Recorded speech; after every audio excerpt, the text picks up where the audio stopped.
Shalom, shalom, shalom, shalom, mes bien-aimés de partout vous êtes, soyez bénis, que la joie de l'évangile vous comble et que la joie et la paix de notre Seigneur soient notre partage. Alors, je suis encore très ravi de vous avoir si fidèle à ces programmes, à ces nouveaux numéros qui fait partie de notre programme spécial pour la fête de la Pentecôte 2026. Alors, édition 2026. Frères et sœurs de Seigneur, nous avons annoncé, nous avons commencé à faire un direct, mais nous avons eu des soucis techniques, donc nous sommes obligés de pouvoir poursuivre cette séance ou recommencer cette séance en intégralité de façon indifférée. Tout simplement parce que nous sommes soumis à des contraintes qui sont des aléas, qui sont des contretemps d'ordre technique, frères et sœurs. Alors, du partout où vous êtes, soyez bénis, bienvenue à ces numéros, bienvenue à cette séance spéciale qui est le culte de l'évangile, qui est relative à la Pentecôte 2026, édition 2026. Vraiment, nous sommes très comblés de joie. Frères et sœurs dans le Seigneur, aujourd'hui nous allons parler sur le souffle du ciel. Et sous le souffle du ciel, ça veut dire le terme est donc ainsi intitulé, le souffle du ciel sur l'Église, revêtu de la puissance en vue de la mission. Voilà, c'est ça ce que nous allons parler. Alors, justement, nous sommes en train de dire que aujourd'hui, c'est vraiment une journée très spéciale pour nous, les chrétiens. Pourquoi? Parce que le Saint-Esprit qui est venu, soit la Pentecôte pour nous, a une connotation très différente par rapport à la Pentecôte juive. La Pentecôte juive, c'était la fête de la moisson. Donc, les Juifs célébraient la fête de la récolte, selon les instructions de Dieu données à Moïse, selon la loi. Mais nous, ce n'est pas le cas. Jésus a donné une autre connotation, ce qui veut dire une autre signification, en ce qui concerne la célébration de la Pentecôte, qui est la venue du Saint-Esprit. Alors, pour nous, ça marque des choses très importantes, et qui est vraiment, qui touche, qui marque, qui confesse notre foi. La première, qui fait partie de notre histoire, qui est l'histoire de l'Église, la première, c'est l'effusion du Saint-Esprit. L'effusion du Saint-Esprit dans le jour où Dieu a envoyé le Saint-Esprit. Donc, l'avenue du Saint-Esprit, c'est la Pentecôte. Et deuxième, c'est la naissance de l'Église. Vous convenez avec moi que pour ce qui concerne la première promesse, ou le premier objectif de la Pentecôte pour nous les chrétiens, comme je l'ai dit tantôt, c'est pour l'effusion du Saint-Esprit. Ça veut dire que depuis l'ancienne alliance, qui est donc l'Ancien Testament, hein, donc l'histoire de l'Église, l'histoire des peuples juifs, bien, le peuple de l'Alliance, le Saint-Esprit n'était pas permanent. Le Saint-Esprit était temporaire, ça venait juste de façon spéciale pour des missions spécifiques. Donc, ce qui était censé recevoir le Saint-Esprit, c'était des prophètes, c'était des rois, c'était aussi des sacrificateurs de façon spéciale. Mais, de certaines personnes, de façon vraiment très spéciale, très particulière. Mais, dans la Nouvelle Alliance, Jésus promet de donner le Saint-Esprit à toute l'humanité. C'est pas seulement Jésus, mais c'est le Seigneur Dieu depuis, je veux dire, la prédiction de sa apôtres, depuis les prophéties. Par exemple, dans Joël, il dit que je répandrai mon esprit sur toute chair.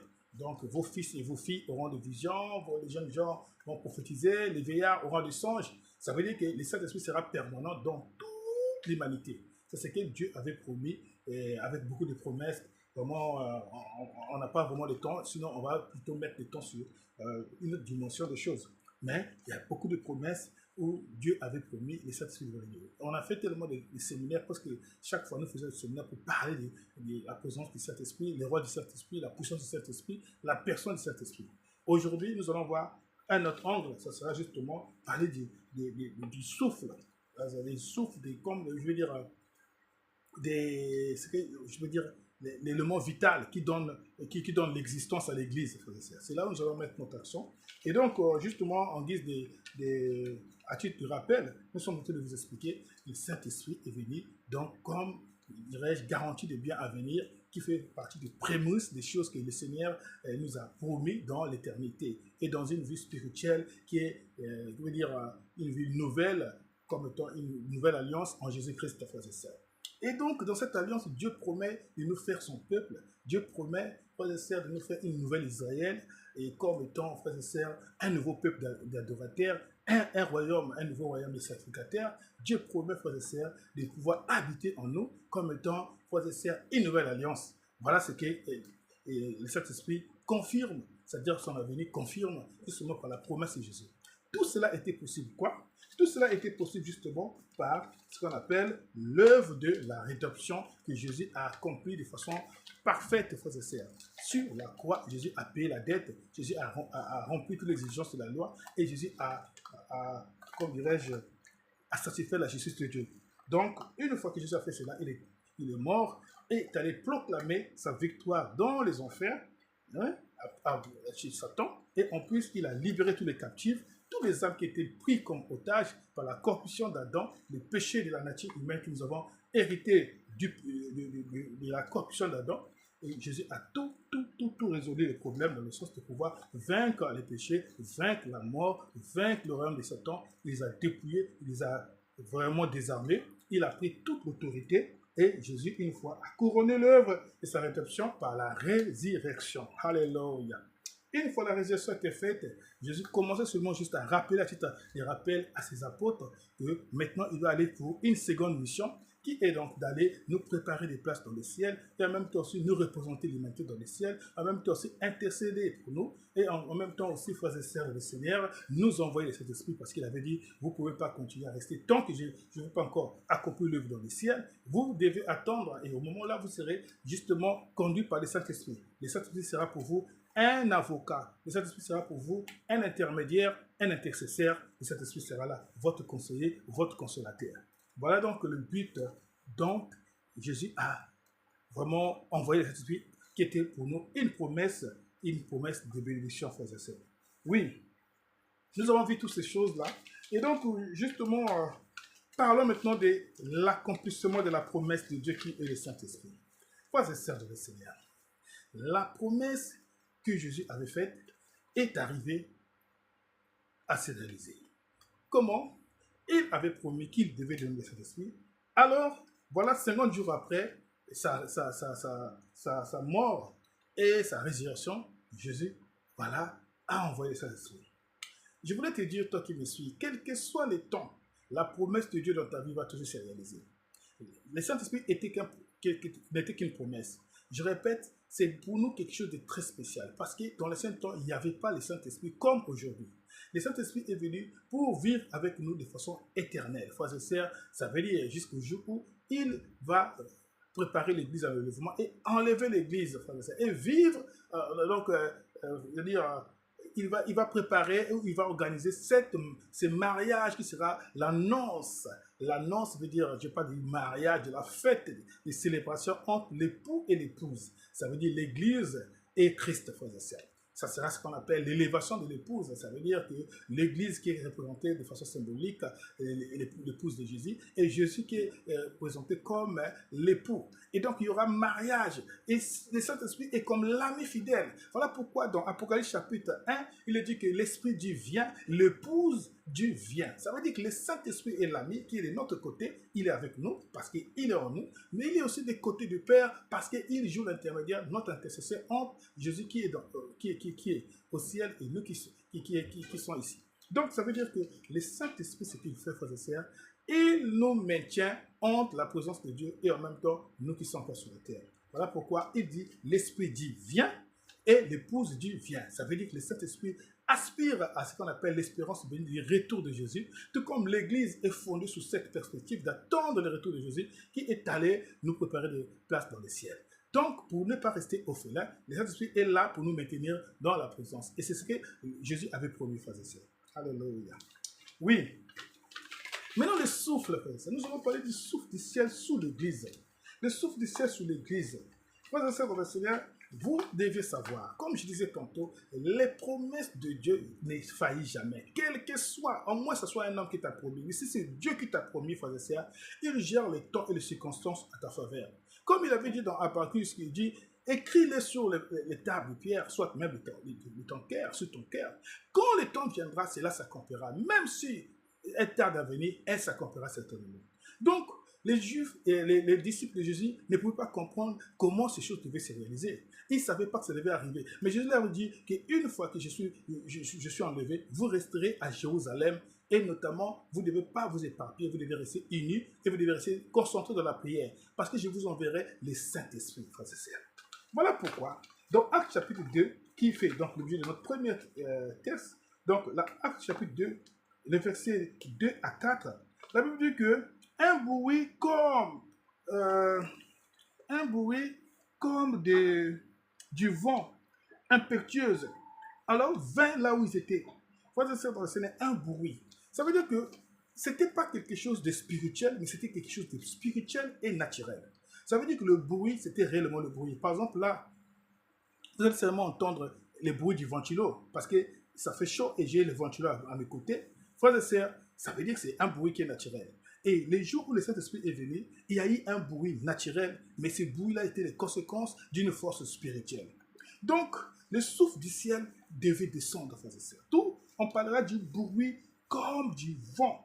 Et c'est un vent spiritueux. Ça veut dire un vent qui était un grand vent. Un vent comme si c'était, je dis, une tempête, frères et sœurs. Parce que nous connaissons les grandes tempêtes ici de Thune. Je ne sais pas comment. Mais il y a des grandes tempêtes qui peuvent emporter tout. Et ça était le bruit. On n'a pas vu, mais ils ont senti un bruit. La Bible parle du bruit. Et il y a eu des langues de feu. Frères et sœurs, des langues de feu. Quand on parle de langues de feu, ça veut dire que ces gens-là, ils étaient touchés, commençaient à... D'abord, il y a eu comme des choses qui arrivaient, qui comptaient comme de feu, qui descendaient sur eux. Et en même temps, frères et sœurs, il y a eu l'esprit qui était en train de descendre sur les apôtres. Bien-aimés frères et sœurs de le Seigneur, personne n'avait expérimenté ce genre de réaction. Personne ne connaissait ce que c'est, si ce n'est que ceux-là qui étaient eux-mêmes, je veux dire, qui étaient en train de vivre cette expérience. Sinon, c'était quelque chose d'incroyable, parce que tous, ils étaient remplis, la Bible dit, ils étaient tous remplis de cet esprit qui était en train de leur baptiser par cela. Frères et sœurs, qu'est-ce que signifiait justement chaque chose? Par exemple, on parlait du vent. Le vent était là pour justement l'air dirigé, frères et sœurs. Le feu était pour purifier, frères et sœurs. Donc, nous avons par exemple Hébreux chapitre 9, le verset 14, qui nous parle du feu qui purifie. Et nous avons, par exemple, Jean chapitre 3, 8, qui nous parle du vent qui dirige. Donc, les Saint-Esprit étaient sous la forme aussi du vent. Ça veut dire pour les diriger, pour leur montrer la direction, qui serait très spirituelle. Et aussi, le feu était pour purifier, frères et sœurs, par le feu de l'Esprit, frères et sœurs.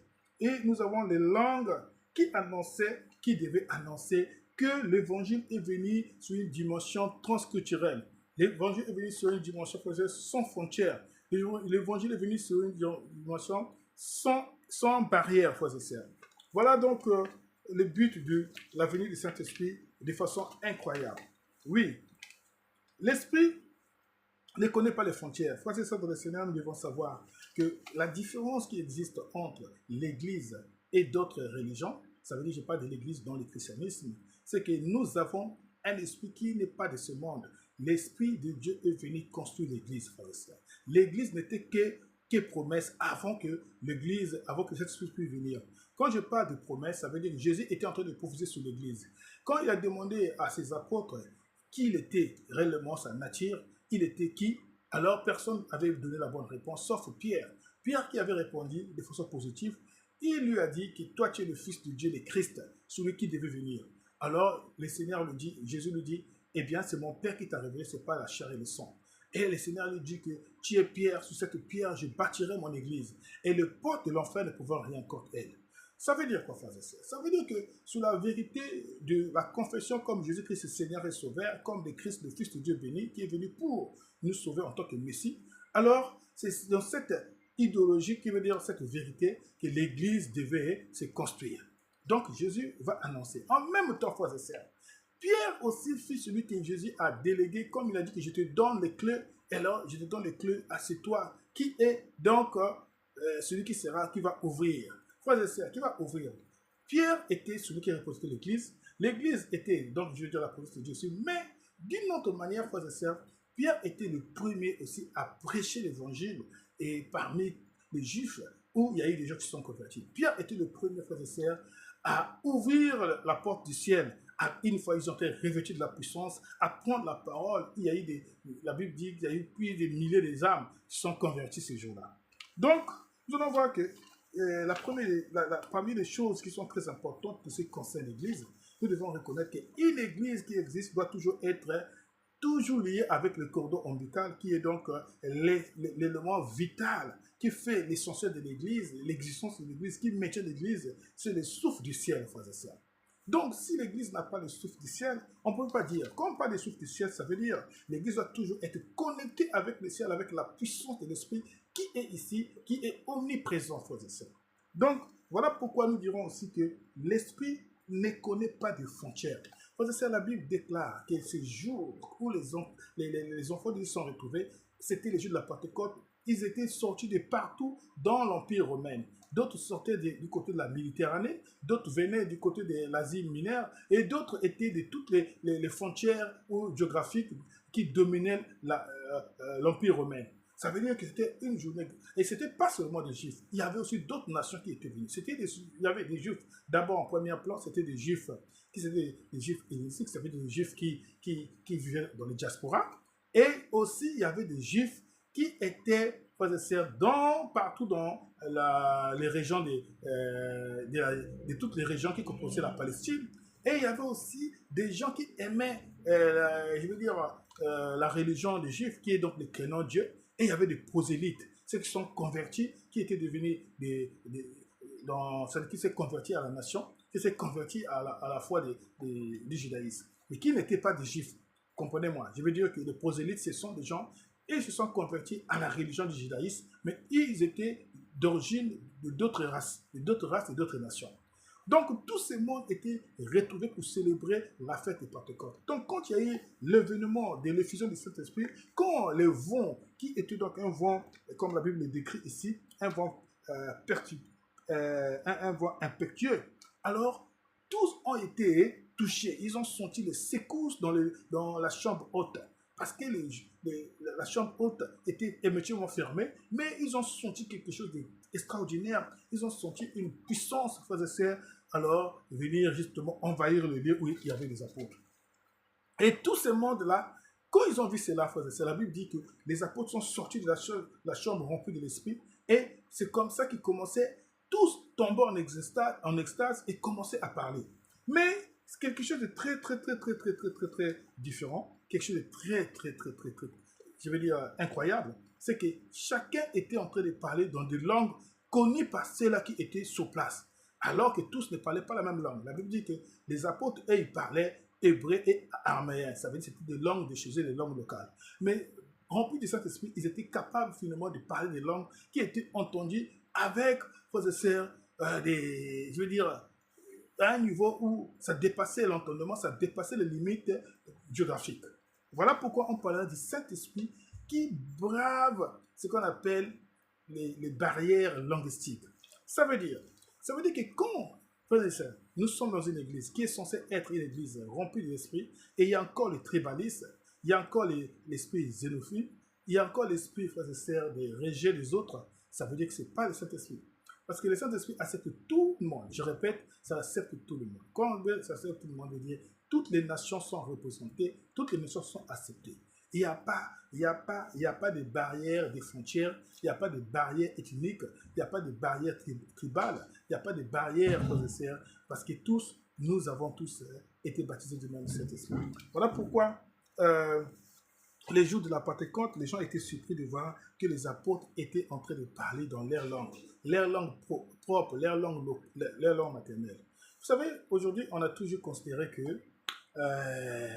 les parler en langue, ça doit être toujours une langue qui est surnaturelle, une langue qui est incompréhensible, une langue qui n'est pas à la portée de notre intelligence.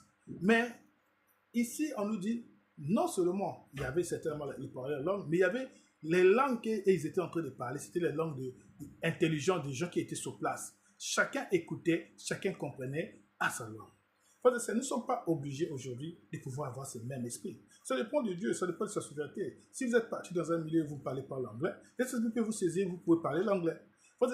Dans nos villages, nous avons vu des mamans parler en suédois, des mamans parler en français, mais des mamans là n'avaient jamais fait l'école.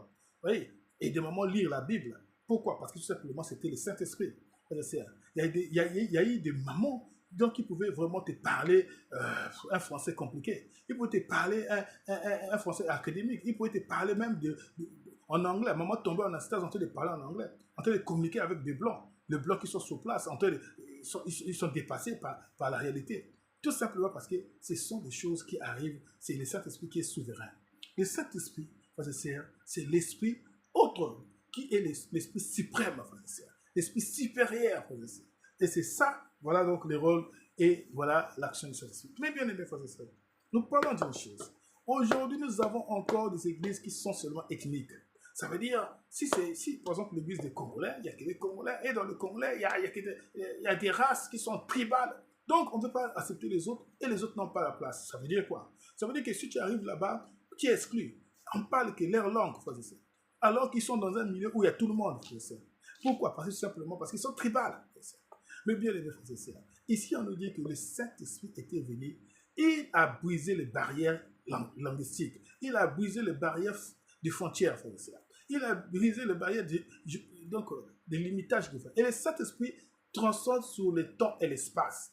Le Saint-Esprit transcende, ça veut dire que le Saint-Esprit dépasse ce qu'on appelle les temps. Oh non, nous sommes ici, nous sommes par exemple à 22h, 23h. Quand le Saint-Esprit est dans son action, il n'est pas limité par le temps. S'il y a lieu, par exemple, de pouvoir entreprendre une opération, le Saint-Esprit, il peut agir à n'importe quel moment. Ça veut dire que le Saint-Esprit n'a pas de barrières, il n'a pas de limitage, frère et sœur. Le Saint-Esprit n'a pas à se soumettre à des limites, par exemple, d'espace. Les limites d'espace, ça veut dire que Jésus avait dit aux apôtres avant de monter que vous resterez à Jérusalem pour recevoir cet esprit, vous serez mes témoins, commençant par Jérusalem, la Judée, la Samarie et toutes les extrémités de la terre. Ça veut dire que le Saint-Esprit a l'objectif de pouvoir revêtir l'Église en vue de la mission mondiale, la mission internationale. Donc aujourd'hui, par exemple, nous avons les autoroutes, les informations, nous avons les canaux, qui est donc les réseaux sociaux, parce que nous avons l'Internet. Le Saint-Esprit travaille même avec le Saint-Esprit. Pendant que je parle, quelqu'un peut être touché en ce moment à comprendre ou soit à vivre une expérience qui sera spéciale avec le Saint-Esprit, tout simplement parce que le Saint-Esprit peut vous toucher de là où vous êtes, sans pourtant que vous puissiez forcément faire un tour ou un saut, parce qu'il y a la séparation entre les frontières et tout. Frères et sœurs, le Saint-Esprit brise les barrières. Alléluia. Oui, nous sommes en train de parler de la puissance et le souffle, comme je disais, le souffle qui doit revêtir l'Église. Alors, nous avons parlé de l'esprit qui n'a pas de limite. Nous avons parlé de l'esprit qui n'est pas limité par l'espace. Nous avons parlé de la langue de fait. Frères et sœurs de le Seigneur. Vous savez, nous sommes au pays. Chez nous, au pays, vous allez voir, vous êtes dans un milieu ou dans un village, vous êtes dans un quartier où les gens ne comprennent pas français. Mais vous allez voir les pasteurs en train de prêcher en français. Comment? Hein? Mais les missionnaires, les missionnaires qui nous ont amené la foi, ils ont commencé par faire ce qu'on appelle la transculturation. Ça veut dire qu'ils sont adaptés à notre culture. Ils ont appris la langue de chez nous. C'est le Seigneur nous a donné l'intelligence de parler la langue. Beaucoup de missionnaires parlent la langue de chez nous. Et ils ont converti, même traduit la Bible en langue.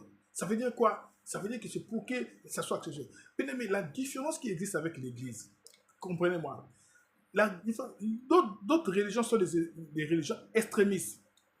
D'autres religions sont des religions extrémistes. Ça veut dire que les messages de leur religion restent dans leur langue, soit disant la race du prophète. Donc ça peut être pour éviter la corruption, ça peut être traduit, ça peut être à la portée de toutes les langues, frères et sœurs. Donc ils gardent comme un secret, ils gardent comme une propriété, frères et sœurs. C'est pas ça. Ça veut dire que chez nous, les chrétiens, c'est pas le cas.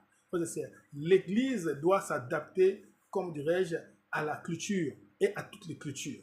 Donc, un pasteur, un homme de Dieu qui reste, par exemple, je vais dire, limité par sa culture, il n'est pas rempli par le Saint-Esprit. Le Saint-Esprit est transculturel. Il a une mission transculturelle. Ça veut dire je vais dire quoi? Il transcende. Ça veut dire qu'il traverse, il dépasse tout ce qu'on appelle limite. C'est ce que nous voulons dire. Parce qu'aujourd'hui, ce n'est pas facile de pouvoir comprendre que certaines personnes, frères et sœurs, dès qu'ils se retrouvent et qui parlent la même langue, alors ils s'unissent pour faire leur culte et ils mettent de côté ceux-là qui ne sont pas de même nation, de même ethnie, de même tribu qu'eux. Vous allez vous retrouver dans des cas où vous cherchez une église, quand vous vous retrouvez là, bon, on ne peut pas vous accueillir pour vous intégrer, bien que vous aussi, vous êtes ouvert pour être intégré. Tout simplement parce qu'on vous prend pour quelque chose, comme si vous étiez un intrus. tout simplement, eh ben, ils ne sont pas prêts pour vous accepter, frères et sœurs. L'Église, pour eux, c'est un cercle fermé d'une tribu donnée, d'une ethnie donnée, frères et sœurs, d'une nation donnée, frères et sœurs. Et donc, ça, c'est pas le but de l'Église. Le but du Saint-Esprit, c'est la transculturalisation. Ça veut dire que quand le Saint-Esprit est venu, les gens ont entendu par des langues qui étaient, chacun dans sa langue a reçu le message. Nous avons intérêt, si nous pouvons apprendre la langue du milieu où nous sommes, nous devons communiquer l'évangile avec, frères et sœurs, le langage qu'il faut adapter à la situation géographique ou environnementale. Et même comme nous ne pouvons pas, le Saint-Esprit est capable de nous donner cette intelligence, cette capacité, frères et sœurs, de pouvoir justement atteindre l'objectif. C'est ça le but donc du Saint-Esprit. Oui, tout cela, c'est que le Saint-Esprit se fait. Mais quelque chose de très particulier, frères et sœurs. Vous savez, nous avons parlé de la mission du Saint-Esprit. Nous avons dit, si le Saint-Esprit est venu, c'est pour revêtir de puissance l'Église, frères et sœurs. Alors, revêtir de puissance, ça veut dire quoi? Revêtir de puissance, ça veut dire que l'Église devait recevoir une puissance qui n'a rien à voir, un pouvoir qui n'a rien à voir avec ce que les hommes peuvent prétendre. Vous savez, aujourd'hui, c'est quand même bizarre. C'est quand même bizarre parce que c'est comme si c'était l'ancien temps. Bon, il y a que, je veux dire, les impressionnistes qui essaient justement de pouvoir se faire valoir. Comme quoi, c'est comme s'il n'y a plus de puissance. Parce que même quand même qu'on essaie de vivre certaines choses qui peuvent être des expériences un peu extraordinaires, les gens remettent en cause vraiment la force et la puissance du Saint-Esprit. Les témoignages du Saint-Esprit, frères et sœurs. Donc, on a du mal même parfois à faire la distinction entre le vrai et le faux. Frères et sœurs, on remet en doute, on remet en cause la puissance du Saint-Esprit qui doit normalement accompagner l'Église, qui doit accentuer comme présence dans l'Église, frères et sœurs. Mais ici, on nous dit ceci que quand Jésus a promis, il dit, vous recevez le Saint-Esprit, vous serez mes témoins. Vous serez mes témoins où? À Jérusalem, dans la Samarie et jusqu'aux extrémités de la terre. Voilà pourquoi nous allons voir que les apôtres ont commencé bien à proclamer la mission à Jérusalem. Et il y avait donc quoi? Ils étaient remplis de foi et par leurs paroles, frères et sœurs, et cette parole était impactée, accompagnée par des œuvres redoutables de puissance et aussi par la sainteté. Oui, frères et sœurs, et beaucoup de gens venaient à la foi parce qu'ils ont vu des œuvres de cet esprit, par leur puissance qui était la puissance surnaturelle et qui soutenait et qui confirmait leur témoignage et témoignage de leurs paroles. Frères et sœurs, nous voulons poser une question. Est-ce qu'aujourd'hui nous avons toujours cela? Sinon, frères et sœurs, qu'il y ait des charlatans. Nous sommes beaucoup plus de charlatans. Ça veut dire qu'il n'y a plus rien de l'esprit. Tout ce que nous faisons, c'est comme c'est du blablabla. C'est comme si nous faisons de la fausse habille. Ça veut dire de l'hypocrisie tout simplement. Parce que nous allons voir que beaucoup des hommes de Dieu aujourd'hui qui prétendent être hommes de Dieu, qui sont remplis de ça, nous sommes beaucoup plus, on touche beaucoup plus aux faits étrangers. Ça veut dire qu'ils ont des petits fétiches, ils ont des numéros, des sciences occultes. Et donc les gens n'ont plus, parce qu'il n'y a plus de sincérité, il n'y a plus de sincérité. Voilà pourquoi c'est comme si le Saint-Esprit s'est retiré, alors que le Saint-Esprit est toujours là. Parce que le Saint-Esprit, il reste avec nous des permanences jusqu'à l'éternité. D'où nous allons dire que, attention, frères et sœurs, si nous sommes appelés pour justement démontrer ce qu'on appelle les témoignages chrétiens en tant qu'Église, eh bien, ces choses ne peuvent pas être mises de côté. Vous savez, le diable avait l'objectif de pouvoir détruire l'Église. Juste après le 4e siècle, après le départ des apôtres, le 4e siècle, il y a eu la corruption de ce qu'on appelle la possédée de l'Église, où ils ont étouffé tout ce qui était œuvre du Saint-Esprit et la vérité était corrompue. Et Satan avait l'objectif de quoi? De pouvoir carrément détruire l'Église dans le mensonge, dans la fausse religion. Mais heureusement, Jésus avait déjà prophétisé, c'est-à-dire que les portes de l'enfer ne pouvaient rien faire contre elle. Contre quoi? Contre l'Église, donc, qui devait représenter sa seigneurie sur terre. Voilà pourquoi vous allez voir que le Saint-Esprit a continué à travailler à maintenir l'Église. La différence qui existe entre d'autres religions, je répète, la différence qui existe entre les religions, c'est le Saint-Esprit. D'autres religions, c'est la force, c'est le paix, frères et sœurs. D'autres religions, frères et sœurs, ils vont toujours attaquer les chrétiens, ils vont toujours tuer les chrétiens, ils vont toujours, frères et sœurs, essayer de convertir les chrétiens par la force ou par l'épée. Ils vont toujours continuer à tuer, à assassiner les chrétiens parce qu'ils confessent la foi selon l'espérance de ce qu'ils peuvent expérimenter comme des témoignages vivants touchés par la grâce de l'Esprit, frères et sœurs. Vous n'allez pas jamais entendre que les chrétiens sont allés détruire une mosquée, permettez-moi le terme. Vous n'allez pas entendre que les chrétiens sont allés tuer un musulman, hein, ou un non-chrétien, ou peut-être dans nos familles, par exemple ceux qui sont encore dans la tradition. Non. Mais c'est plutôt eux qui vont toujours attaquer les chrétiens. Pourquoi? Parce que la différence, c'est que les chrétiens confessent une foi qui est animée par le Saint-Esprit. Les chrétiens, c'est l'esprit qui convainc, frères et sœurs. Les chrétiens, c'est l'esprit qui maintient, frères et sœurs. Mais les autres, ce n'est pas le cas. Voilà la différence qui fait de telle sorte que l'Église et d'autres religions sont différentes, frères et sœurs.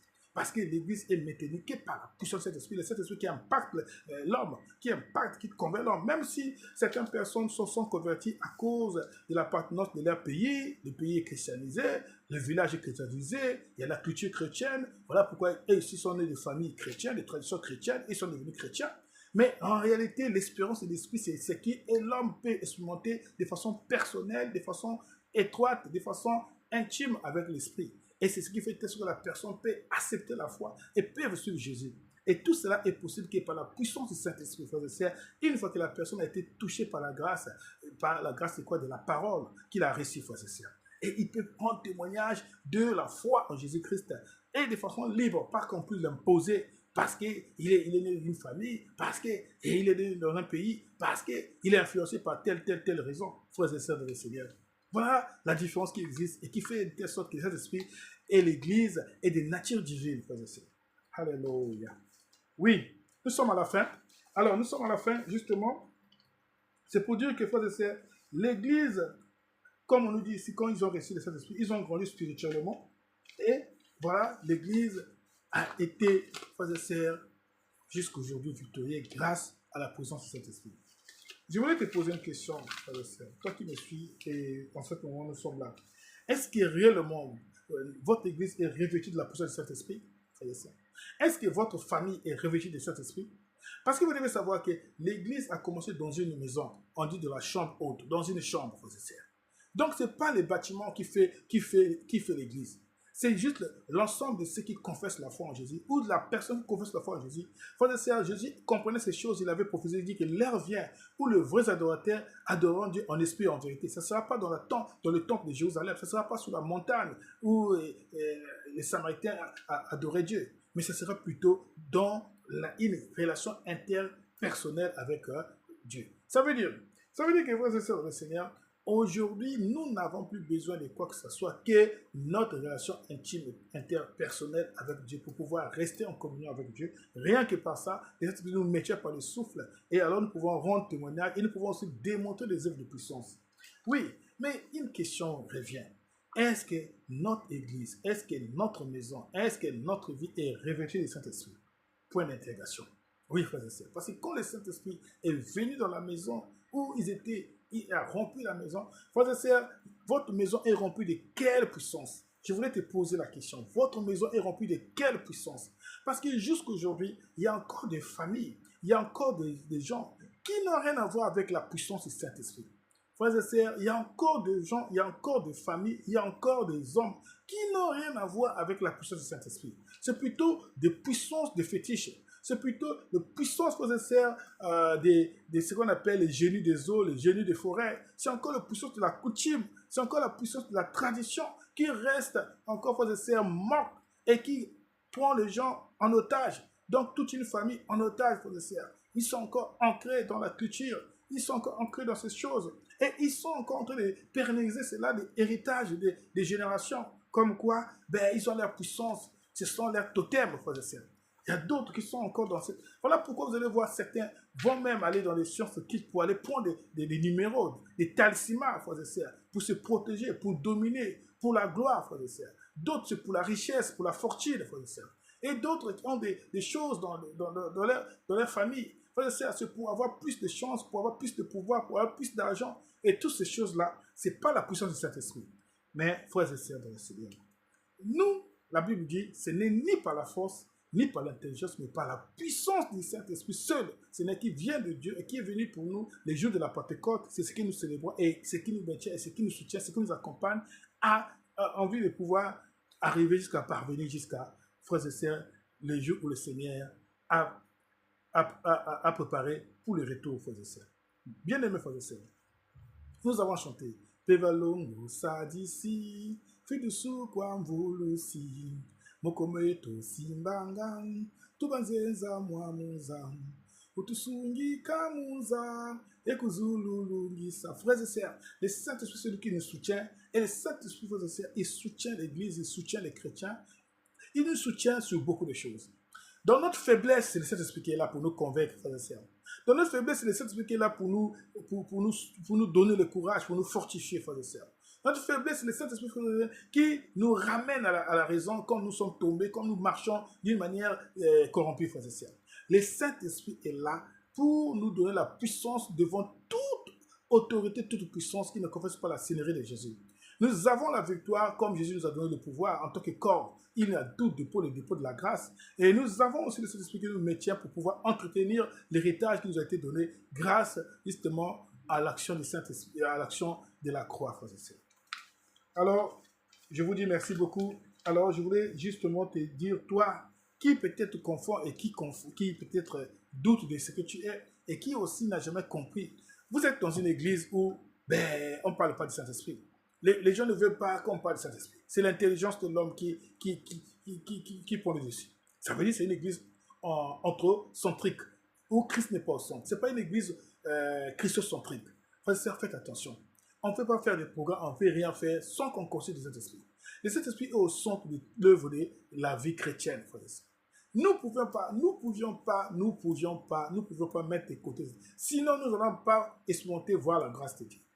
Tout ce que nous pouvons faire, c'est consulter d'abord le Saint-Esprit pour pouvoir nous diriger, pouvoir nous éclairer.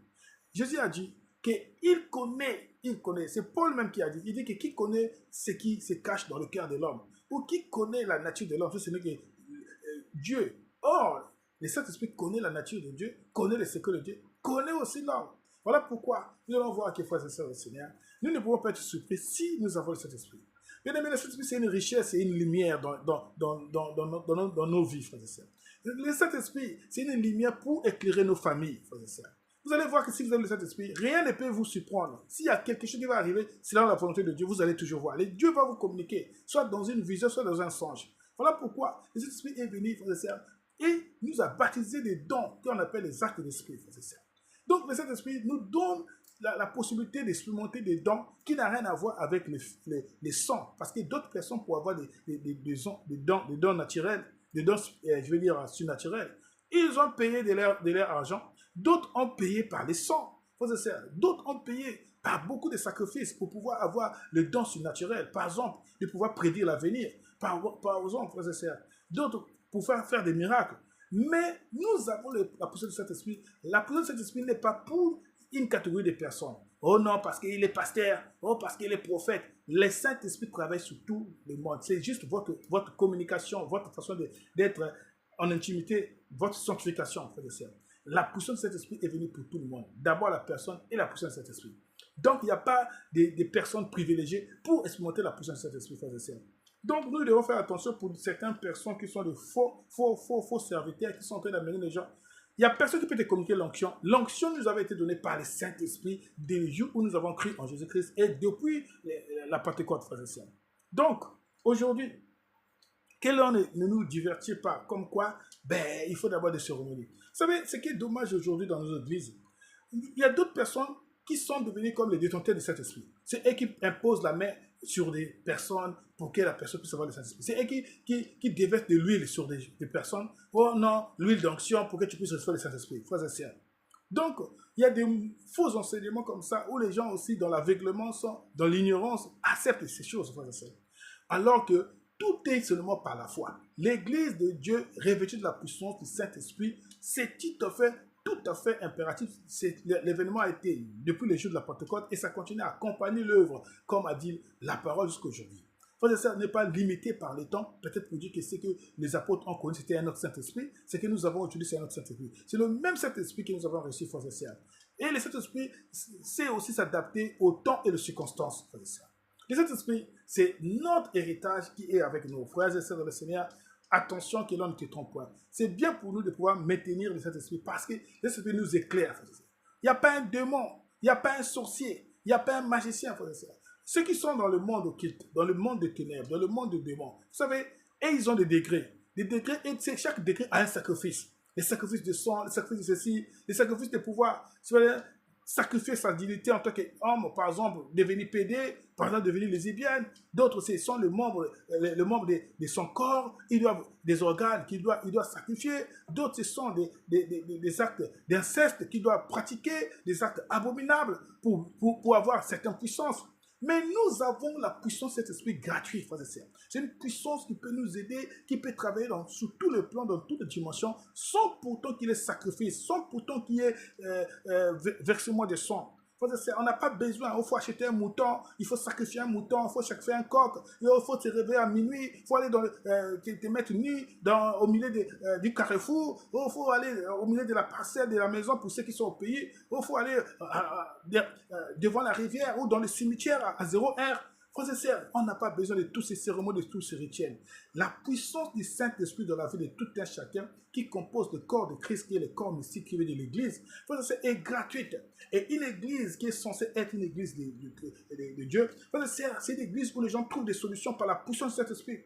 La Bible nous a dit que les paroles de leur témoignage étaient en train d'impacter par la puissance redoutable qui accompagnait, frères et sœurs, l'évangile. L'évangile qui est prêché, frères et sœurs. On n'a pas besoin de faire. Les miracles arrivent de façon obligatoire, de façon littérale, de façon impérative, frères et sœurs. Pourquoi? Parce qu'il y a l'action de cet esprit qui est permanente. Quand nous la laissons travailler en nous, frères et sœurs, et quand nous laissons notre Église être toujours animé, toujours rempli de l'Esprit de Dieu. Alléluia. Et quand dans nos vies, frères et sœurs, quand je parle de nos vies, je veux dire nos vies personnelles, si nous laissons cet esprit, nous ne serons pas surpris, frères et sœurs. Il n'y a rien parce que Dieu sera toujours au contrôle. Et dans nos familles, frères et sœurs, si nous laissons cet esprit, il n'y a pas de choses qui vont venir nous surprendre. Le Saint-Esprit sera là pour nous communiquer en prophétie. Il va nous communiquer en vision, même dans les songes. Il va nous communiquer. Frères et sœurs, il n'y a pas.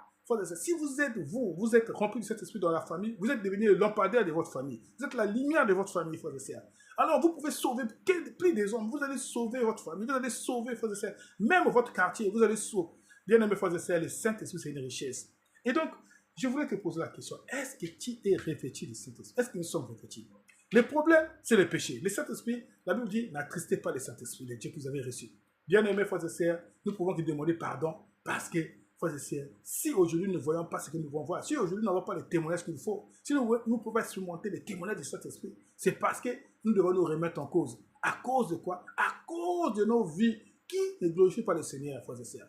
Et si vous êtes dans une église où l'église est remplie de gens qui se donnent dans le péché, alors l'église n'aura pas la puissance du Saint-Esprit. Parce que la Bible dit, n'attristez pas le Saint-Esprit, n'éteignez pas le Saint-Esprit, la puissance du Saint-Esprit, frères et sœurs.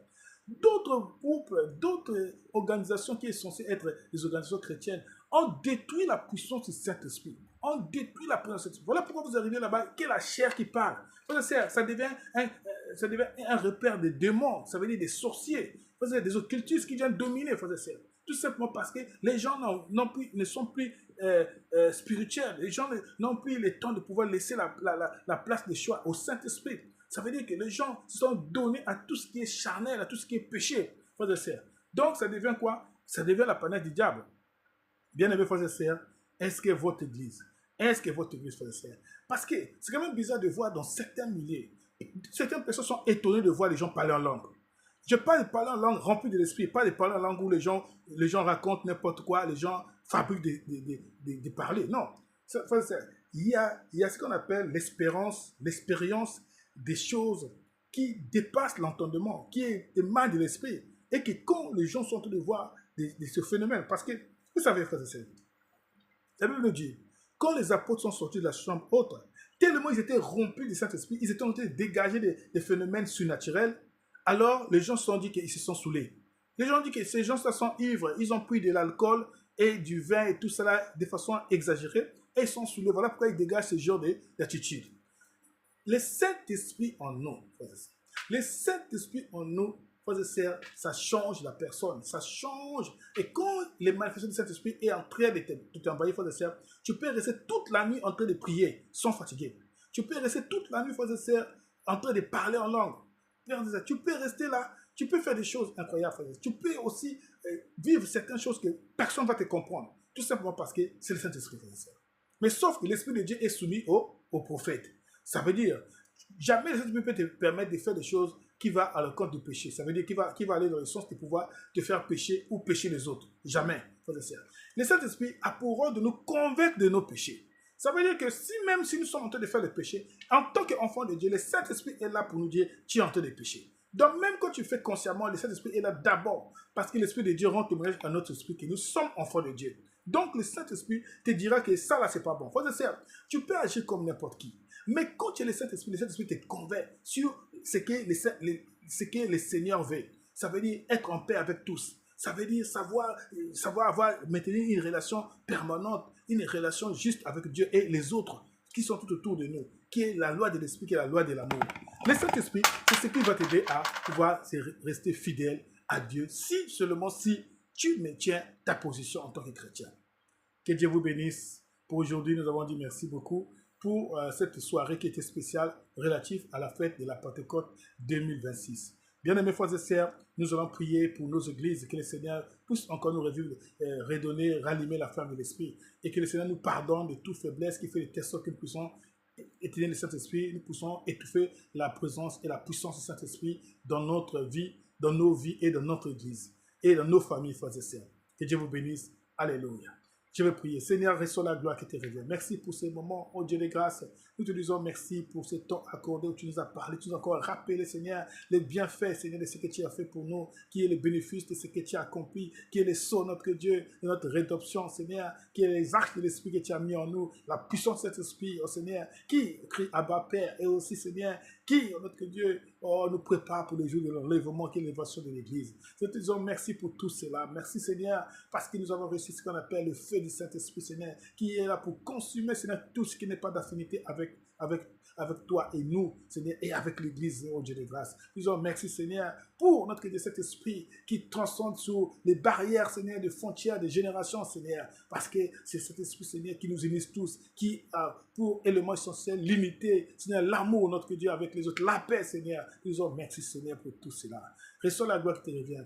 Touche encore, Seigneur, ceux-là qui sont, oh notre Dieu, dans les ténèbres, afin qu'ils puissent, oh Dieu de grâce, être ramenés, touchés par la grâce, Seigneur, être éclairés par l'Esprit, Seigneur. Oh Dieu, et Seigneur, continue encore à travailler. Seigneur, pardonne-nous toutefois que nous avons, oh Seigneur, que ce soit dans ma vie personnelle, que ce soit dans la vie de l'Église de façon générale, Seigneur, nous avons eu attristé le Saint-Esprit, nous sommes venus étouffer le Saint-Esprit. Seigneur, pardonne-nous, Seigneur, si nous faisons des choses qui n'ont rien à voir avec l'affinité du Saint-Esprit. Seigneur, donne-nous encore pendant cette parole, Seigneur, d'expérimenter notre Dieu, oh ta grâce, notre Dieu, la puissance qui va nous revivre, qui va nous sanctifier davantage, qui va nous vivre davantage pour notre Dieu, rester fidèle à toi, Seigneur, jusqu'au jour de notre rédemption totale et finale, au nom de Jésus. Merci, Seigneur, pour ces moments. Fais-toi la gloire qui te revient. Amen. Bien-aimés, merci beaucoup. Au revoir.